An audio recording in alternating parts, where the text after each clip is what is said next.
If you have ever Googled yourself, and who hasn't, and didn't like what turned up, there's a court case you might want to pay attention to in Europe. It resulted in an online form that asks Google to remove embarrassing information. Vanita Nair reports on what that could mean for Googlers here. 5 years ago, Syracuse college student Peter Kistler couldn't get an internship despite a 3.9 GPA. It took a Google search to figure out why. I found that I shared a name with a bunch of criminals, and anyone who Googled me probably would have confused me with them. So instead of looking for a job, Kistler enlisted his college friend, Patrick Ambron, to start a company to improve online reputations.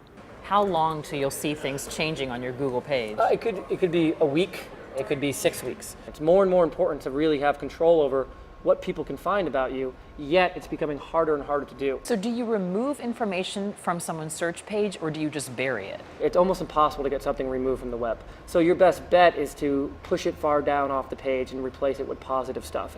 But after a high court ruling in Europe this week, some 500 million people across 32 European nations will be able to remove personal information from the internet. Using this online form, Europeans can petition to remove data if it meets the criteria of inadequate, irrelevant, or no longer relevant. More than 12,000 requests to omit data were submitted in the first 24 hours.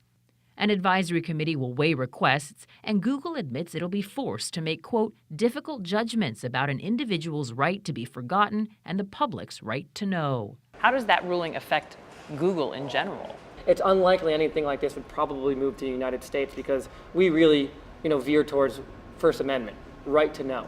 Google says it will post a notice when unwanted search results have been omitted, so unwanted information will be gone, but still not forgotten.